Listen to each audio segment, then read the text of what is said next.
Hey there. Subscribe to my channel. And also press this bell icon.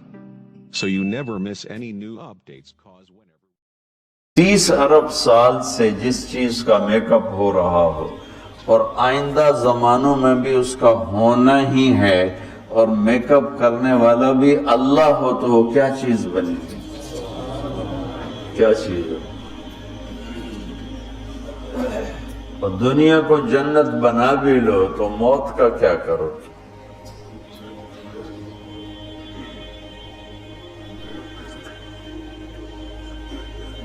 ایک آدمی نے بہت عالیشان بنایا اپنا گیٹ گھر، تو میں اس کے ساتھ جا رہا تھا تو مجھ سے کہنے لگا مولانا صاحب اتنے ہی ویکھو اسی تو اتنے روپیے لا چھڑ لیں تسی ویندے ہی نہیں پے ہو، دیکھو میں نے کیا بنایا۔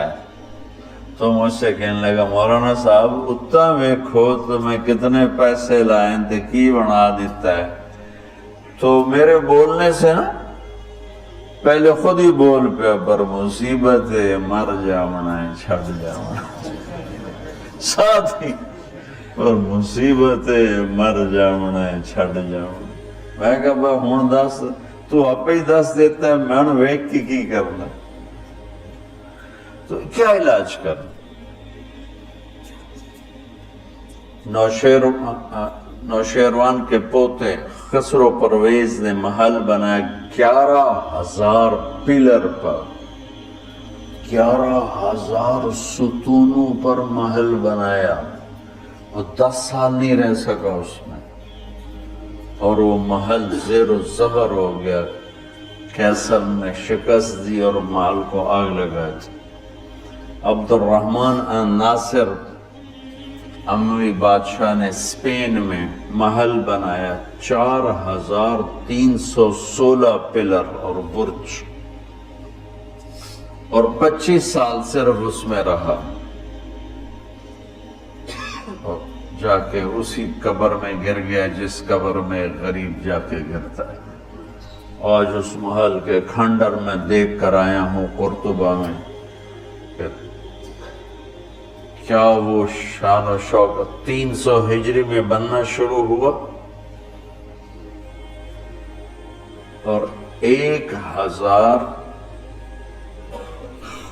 خچر سامان ڈھونے کے لیے اور 10,000 مزدور مستری راج اس پہ کام کرنے کے لیے، چونکہ اس مینول کام تھا سارا، مشینی کام تو تھا نہیں، اور پوری دنیا سے سونا چاندی ہیرے لائے گئے، اور مختلف جگہ پہ پارے کے تالاب بنائے گئے سورج کی گردش کو سامنے رکھ کر، کہ پارا چونکہ ٹکتا نہیں یوں کرتا ہے یوں کرتا ہے تو سورج کی شعائیں اس پر پڑتی، اور جب وہ پارا ڈانس کرتا تو شعا بھی ڈانس کرتے ہی اوپر جا کے محل پہ پڑتی، تو پورا محل یوں رقص کرتا ہوا نظر آتا تھا، یوں سارا محل جھومتا نظر آتا تھا۔ اتنا اس اللہ کے نیک بندے نے تباہ کیا پیسہ قوم کا، اور ٹوٹل 25 سال، اب 350 میں وہ مر گیا، اور اس کی سوانے میں لکھا ہے 50 سال میں نے حکومت کی اور ہر دشمن کو زیر کیا، لیکن میں نے اپنی خوشی کے دن گنے 50 سال میں تو صرف 14 دن تھے، صرف 14۔ تو اب اس کا کیا علاج ہے کہ آپ نے سب کچھ بنا لیا، موت کو بھگاؤ؟ جب موت ہے تو اللہ کہتا ہے یہ آئیڈیل ہوم نہیں بن سکتا، لہذا یا مجھ سے دوستی کر لے، تقوی اختیار کر لے، پھر تو دیکھ میں تیرے لیے جنت بنا کے بیٹھوں، 7ویں آسمان سے چلتی ہے، اور یہ پھر یہ درجات ہیں، 100 درجات تو صرف جنت الفردوس کے ہیں، اور باقی پتہ نہیں کیا چیز۔ اچھا، ساتویں آسمان پہ وہ، یہ اس کی ساتواں آسمان اس کی بیس ہے، اور پھر ساتویں آسمان سے باہر نکل گئی. جیسے ہم وہ لوہا ڈال کے اور آگے شیڈ بنا دیتے ہیں، نیچے کوئی ٹیک نہیں ہوتی لیکن لوہے کے سریے ڈال کے شیڈ بنا دیتے ہیں. جنت کو اللہ تعالیٰ نے ساتویں آسمان سے یوں باہر نکالا ہے. کتنا باہر نکالا ہے وہ اللہ ہی بہتر جانتا ہے. پھر اس کو اوپر اٹھایا ہے اور اپنے عرش کو اس کی چھت بنایا ہے. جنت الفردوس کے لیے اللہ کا عرش چھت ہے اس مسجد کی چھت کی طرح، اور باقی جنتوں کے لیے اللہ کا عرش چھت ہے آسمان کی طرح، آسمان کی طرح. تو اس میں ایک تنکا لکڑی یا گھاس، وہاں کا تنکا بھی سونے چاندی سے بنا ہوا ہے.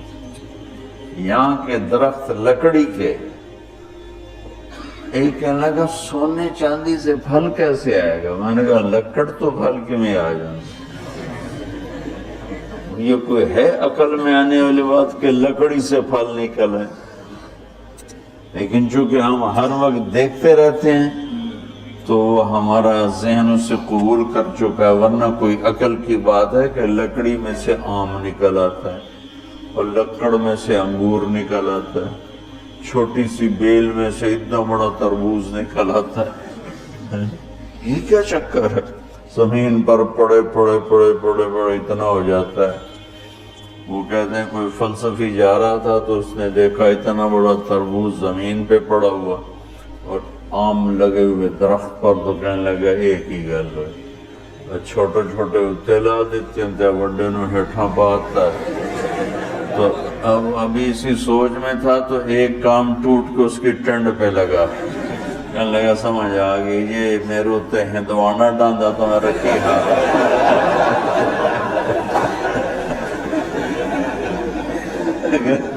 میرے اوپر یہ تربوز گرتا تو میرا کیا حال ہوتا، مجھے سمجھ میں آ گیا. تو اللہ نے ادنا ترین چیز جو لگائی ہے جنت میں سونا اور چاندی ہے، زمرد اور یاقوت ہے، ہیرا اور جوہر ہے.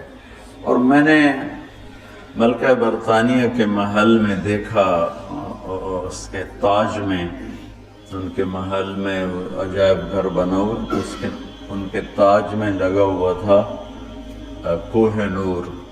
لیکن اب اس کی وہ شان و شوکت نہیں رہی، چونکہ کاٹ کے تاج میں لگایا اور پھر 3 ٹکڑے کر کے آگے ایک پٹی میں رکھا ہوا تھا. یہ پورا جب ہیرا تھا تو دیوگری جنوبی ہند کی ایک ریاست تھی، اسے علاؤ الدین خلجی نے فتح کیا. تو جب مال غنیمت کے لیے خزانے کا دروازہ کھولا گیا تو اس میں یہ ہیرا پڑا ہوا تھا. تو علاؤ الدین خلجی کے منہ سے بے ساختہ نکلا کوہ نور، یہ تو نور کا پہاڑ ہے. تو اس سے اس ہیرے کا نام ہی کوہ نور پڑ گیا. تو پھر جب انگریزوں نے فتح کیا ہندوستان کو تو پھر ملکہ برطانیہ کے لیے اسے جہاز کے ذریعے سے وہاں لندن پہنچا دیا گیا.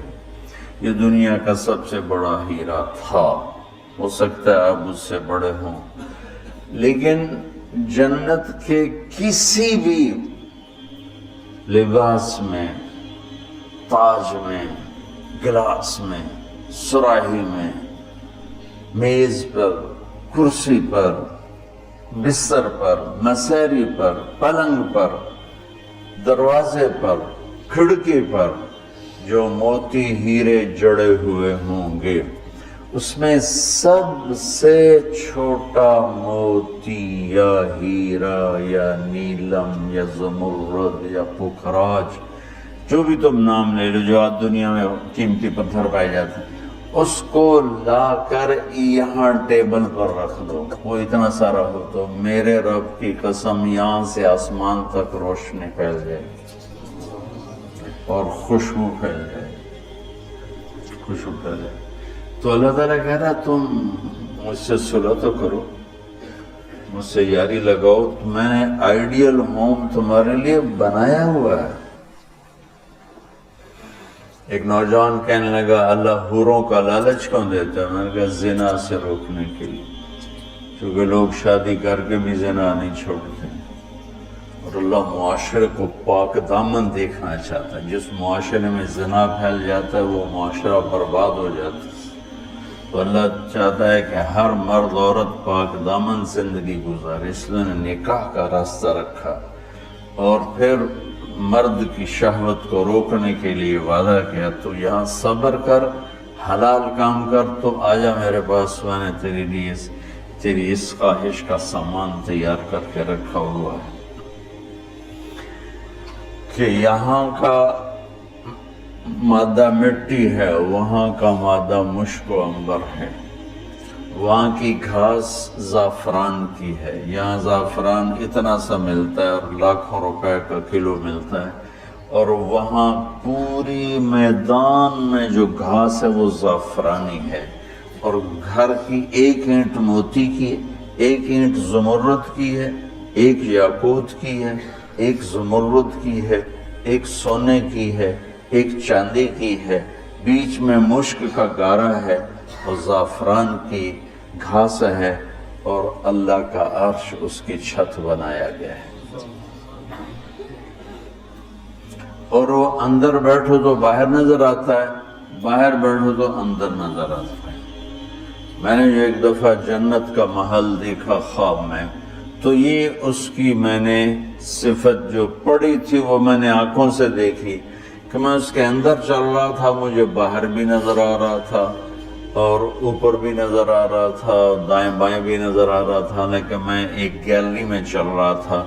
اور اس کا جو فرش تھا مجھے لگتا تھا ہر فرش کی ٹائل کے نیچے سورج نکلا ہوا ہے، اس طرح اس میں سے روشنیاں نکل رہی تھی، روشنیاں نکل رہی تھی.